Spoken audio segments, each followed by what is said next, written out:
स्वागत है आप सभी का। आप देख रहे हैं जोहार झारखंड। मैं हूं आपके साथ जया मिश्रा। चलिए बुलेटिन की शुरुआत बड़ी खबर के साथ करते हैं। चाईबासा से बड़ी खबर।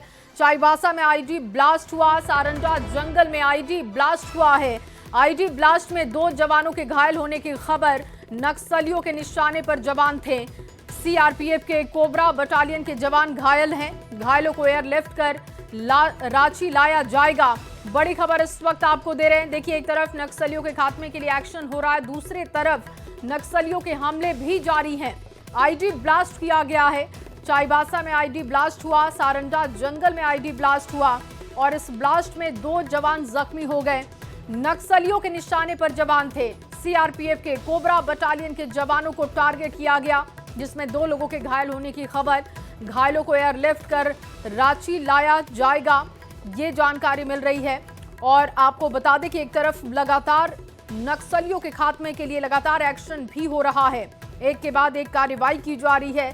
दूसरी तरफ ये घबराहट, छटपटाहट नक्सलियों में भी दिखाई दे रहा है और ये जवानों को टारगेट कर रहे हैं। चाईबासा से इस वक्त हमारे साथ रुपेश प्रधान फोन लाइन पर जुड़ चुके हैं। रुपेश, इस घटना के बारे में जानकारी दीजिएगा। जो 2 जवान घायल बताए जा रहे हैं उनको लेकर अपडेट क्या है, वो भी विस्तार से बताइएगा।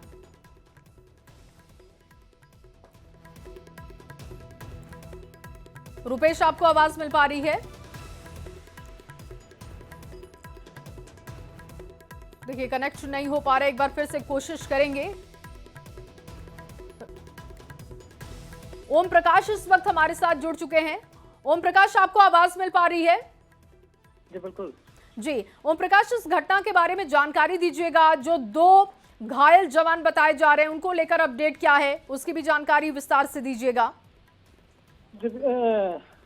सारंडा के चाईबासा के सारंडा के जंगलों में ये आईडी ब्लास्ट हुआ है। जब ऑपरेशन के लिए जवान निकले हुए थे, सर्च ऑपरेशन किया जा रहा था, उसी वक्त नक्सलियों द्वारा बिछाए गए आईडी के चपेट में कोबरा के 2 जवान आ गए हैं, जो घायल हुए हैं आईडी ब्लास्ट में। और फिलहाल उन दोनों जवानों को रांची एयरलिफ्ट कर लाया जाएगा। इसे लेकर कवायदे जो हैं वो की जा रही हैं, चॉपर को भी भेजा गया है। पूरे मामले में बता दें कि फिलहाल वो जो इलाका है सघन जंगलों से घिरा हुआ है। मौसम भी कहा जाए तो चॉपर के लिए एक चुनौतीपूर्ण माहौल बना हुआ है। तो वहीं नक्सलियों के द्वारा बिछाए गए आईडी भी आसपास के इलाकों में काफी ज्यादा है, जिसे देखते हुए चॉपर को भी उतारना एक चुनौतीपूर्ण कार्य होगा वहां पर।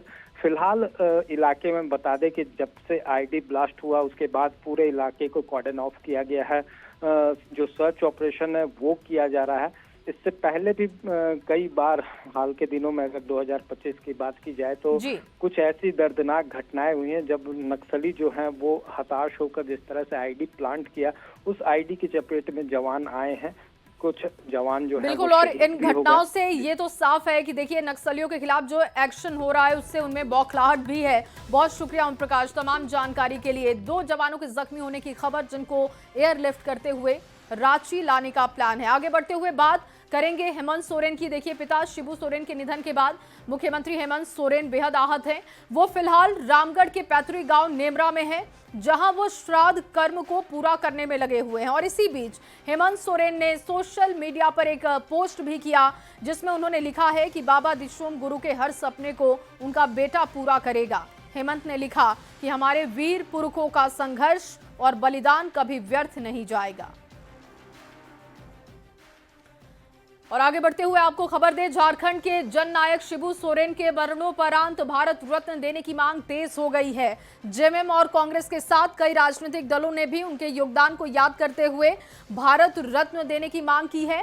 और वहीं कांग्रेस की मांग पर बीजेपी ने कांग्रेस पर गंभीर आरोप लगाए हैं। बीजेपी का कहना है कि कांग्रेस के कार्यकाल में ही गुरुजी जेल गए थे। दिशोम गुरु शिबू सोरेन जी को भारत रत्न मिलना चाहिए, इस पर कहीं कोई बहस की गुंजाइश नहीं, बहस का विषय ही नहीं है। मिलना चाहिए, हर हाल में मिलना चाहिए। और थोड़ी भी संवेदनशीलता केंद्र की सरकार में हो तो जल्द से जल्द इसकी घोषणा होनी चाहिए। दिशोम गुरु स्वर्गीय शिबू सोरेन जी को भारत रत्न देने के लिए सामाजिक संगठन, राजनीतिक दल, पॉलिटिशियंस सारे लोग मांग कर रहे हैं कि उनको भारत रत्न मिलना चाहिए।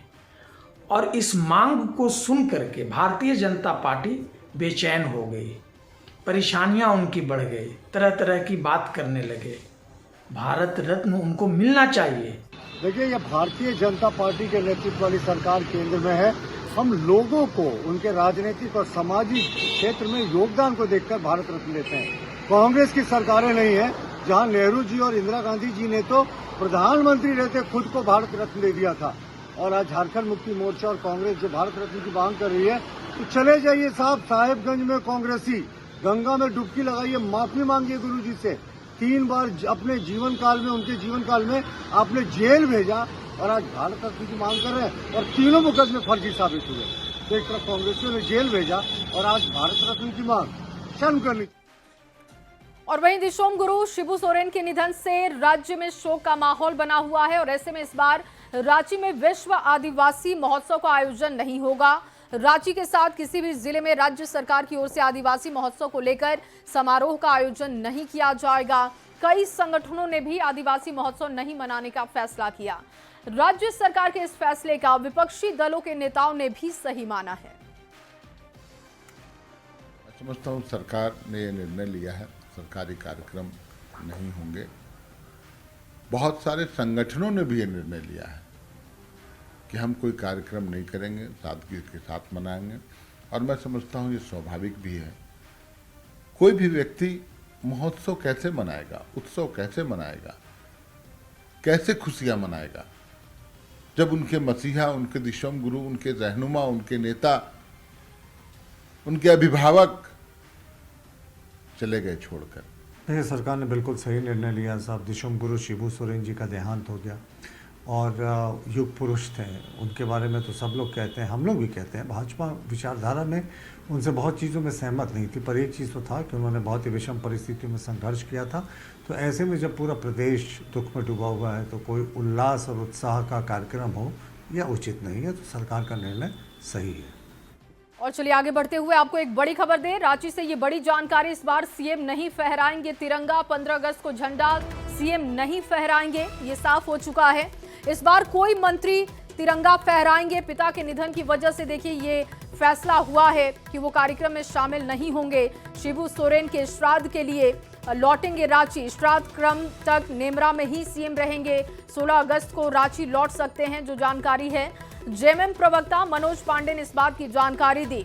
और रांची के मोरहाबादी मैदान में होता है 15 अगस्त का मुख्य कार्यक्रम, जिसमें सीएम शामिल नहीं होंगे क्योंकि श्राद्ध क्रम में वो लगे हुए हैं और नेमरा में ही मौजूद हैं। और ऐसे में जानकारी है कि 16 तारीख को रांची वापसी हो सकती है।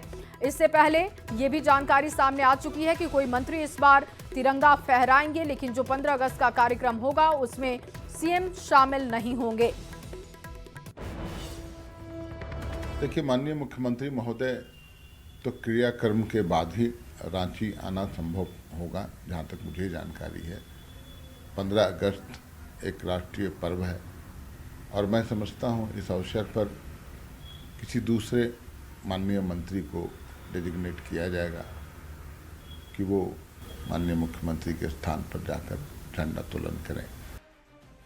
और अगली बड़ी खबर धनबाद से, जहां झरिया के पूर्व विधायक संजीव सिंह को जमानत मिली है। सुप्रीम कोर्ट से उन्हें जमानत दी गई। पूर्व डिप्टी मेयर नीरज सिंह की हत्या मामले में जेल में बंद थे और जमानत मिल चुकी है। नीरज सिंह हत्या मामले में 17 जुलाई 2017 को जेल भेजा गया था। झरिया बीजेपी के विधायक रागिनी सिंह के पति हैं संजीव सिंह। विधायक रहते हत्या मामले में संजीव सिंह को नीरज सिंह की हत्या मामले में जेल जाना पड़ा था और अब उनको जमानत मिल गई है। संजय गुप्ता ज्यादा जानकारी के साथ जुड़ चुके हैं। संजय, विस्तार से जानकारी दीजिएगा इस खबर के बारे में। संजीव सिंह जो कि पूर्व डिप्टी मेयर नीरज सिंह के अपने चचेरे भाई है, उन्हीं की हत्या के मामले में उन्हें जेल जाना पड़ा था। इस मामले में जिस शूटर अमन सिंह की जेल में हत्या हुई थी वह भी इस मामले में आरोपित है। उन सभी को जेल जाना पड़ा था और पिछले 7 सालों से अगर कहा जाए तो पूर्व विधायक संजीव सिंह जो है सो जेल में बंद थे। हालांकि इस दौरान में कई बार जमानत की अर्जी दी गई, लेकिन हर बार जो है तो उनकी जमानत अर्जी खारिज हो जाती थी। लेकिन अब जो है तो आज जो है सुप्रीम कोर्ट में 3 जजों के संजय, क्या कोई शर्त भी कोर्ट ने रखी है इस जमानत के साथ? फिलहाल तो जो जमानत की बातें सामने आई है और उसकी जो डिटेल है कि इन शर्तों पे उन्हें जमानत दी गई है, वह उनके अधिवक्ता अभी नहीं जानकारी दिए हैं। लेकिन अभी जो फिलहाल संजीव सिंह को जमानत मिले, इससे खास करके अगर कहा जाए तो संजीव सिंह के समर्थक और खास भाजपा के जो समर्थक उनके जो बहुत करीबी है, उनमें खुशी की लहर है। और यही कारण है कि संजीव सिंह जो कि 7 सालों से जेल में बंद थे और अब जब जमानत मिली है तो समर्थकों और जो उनके अपने लोग हैं उनमें खुशी है। खास करके अभी जो राजनी सिंह विधायक है झरिया की, बिल्कुल, अभी पति फिलहाल है, के लिए तो राहत उनमें संजीव खुशी है। को जरूर मिली है। बहुत शुक्रिया संजय तमाम जानकारी के लिए। चलिए आगे बढ़ते हुए कुछ और खबरें आपको देते हैं। झारखंड की माटी के लाल और महान आंदोलनकारी अमर वीर शहीद निर्मल महतो की शहादत दिवस पर सीएम हेमंत सोरेन ने श्रद्धांजलि अर्पित की। सीएम हेमंत ने सोशल मीडिया एक्स पर लिखा, वीरों और क्रांतिकारियों की वीर भूमि है हमारा झारखंड और इसी वीर भूमि के वीर माटी पुत्र महान झारखंड आंदोलनकारी अमर वीर शहीद निर्मल महतो जी के शहादत दिवस पर शत शत नमन। वीर शहीद निर्मल महतो अमर रहें। ये देखिए पोस्ट भी आप एक्स पर जो सीएम की तरफ से किया गया है वो देख पा रहे हैं, जिसमें उन्होंने उनको याद किया। याद करते हुए उन्होंने कहा कि वीर सपूतों और क्रांतिकारियों की भूमि है झारखंड और इसी वीर भूमि के वीर माटी पुत्र महान झारखंड आंदोलनकारी को उन्होंने शत शत नमन किया। महान आंदोलनकारी अमर वीर शहीद निर्मल महतो की 38वीं पुण्यतिथि पर आजसू प्रमुख सुदेश महतो ने भी श्रद्धांजलि अर्पित की है और जेल चौक पर निर्मल महतो की प्रतिमा पर पुष्प चढ़ाकर उन्हें श्रद्धांजलि दी गई।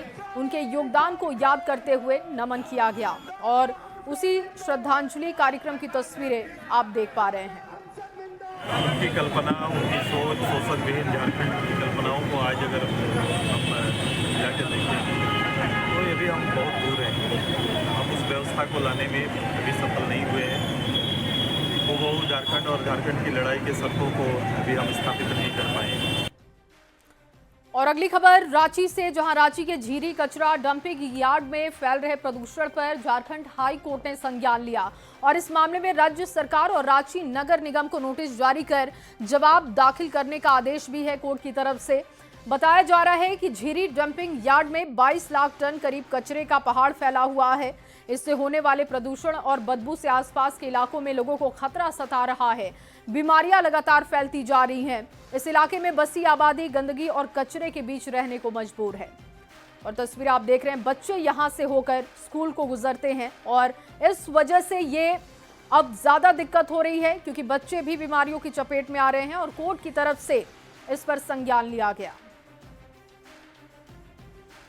और रांची के झीरी कचरा डंपिंग यार्ड पर अब सियासत भी हो रही है। सत्ताधारी दल जेएमएम जहां इसे राष्ट्रीय मुद्दा बताते हुए पिछली सरकार पर ठिकरा फोड़ रही है, वहीं कांग्रेस का दावा है कि सरकार इस दिशा में काम भी कर रही है। कचरे से ऊर्जा उत्पादन पर काम हो रहा है, जबकि विपक्षी बीजेपी ने कचरा डंपिंग यार्ड और इसके प्रबंधन को लेकर राज्य सरकार को टारगेट किया। बयान सुनते हैं। शहरों में डंपिंग यार्ड को लेकर के समस्याएं हैं, उसमें से रांची भी एक है। राज्य सरकार की योजना है कि कचरे से हम ऊर्जा का उत्पादन करें और वेस्ट मैनेजमेंट के तहत इन समस्याओं का समाधान करें। इसमें काम चल रहा है। कचरे की समस्या मैं समझता हूँ ये एक राष्ट्रीय समस्या बन गई है। मैं तो दिल्ली भी जाता हूँ, वहाँ भी जो डंपिंग यार्ड है वहाँ बहुत बड़ी मात्रा में कचरे का ढेर दिखाई पड़ता है, परंतु राज्य सरकार एक संवेदनशील सरकार है। हाईकोर्ट ने संज्ञान लिया है। निश्चित रूप से हाईकोर्ट के हर आदेश का अनुपालन होगा। साथ ही जो राज्य सरकार का अपना एक कोई जो योजना है, उस योजना के तहत हम कचरे का निस्तारण करेंगे। नहीं, एक बार रियलिटी चेक करना चाहिए। ये लोग 5.5 वर्षों से ज्यादा समय से सरकार में है। झीरी में कचरे का जो प्रॉब्लम है वो आज भी वैसे ही। आप जाकर देखें, उस इलाके से जो दुर्गंध आती है और जो आसपास के इलाके के लोगों में बीमारियां फैली हैं, उसके बाद भी ये सरकार आंख मूंद कर सोई हुई है। तो आम नागरिकों की सेहत से कोई मतलब नहीं। और आप बताएं, अब हाईकोर्ट के निर्देश के बाद सरकार जाग रही है, हाईकोर्ट स्वतः संज्ञान ले रही है, तो सरकार क्या कर रही है? और भाई बहनों का अटूट प्रेम का त्योहार रक्षाबंधन है। जमशेदपुर में 80 किलोमीटर दूर चाकुलिया में अनोखे अंदाज में ये पर्व मनाया गया। पद्मश्री सम्मान प्राप्त जमुना टुड्डू, जिन्हें लोग लेडी टार्जन के नाम से जानते हैं, उन्होंने पेड़ों को राखी बांधकर पेड़ों को बचाने का संकल्प लिया है। जमुना बीते 2 दशक से पर्यावरण बचाने की मुहिम चला रही हैं। जमुना सहित कई महिलाओं ने पेड़ों को रक्षा कवच बांधकर जल, जंगल और जमीन बचाने का संकल्प लिया। ये दो तस्वीरें आप देख रहे हैं। देखिए किस तरीके से अनोखे अंदाज से रक्षाबंधन का पर्व सेलिब्रेट किया जा रहा है। महिलाओं ने पेड़ों को राखी बांधते हुए उन्हें बचाने का संकल्प लिया है।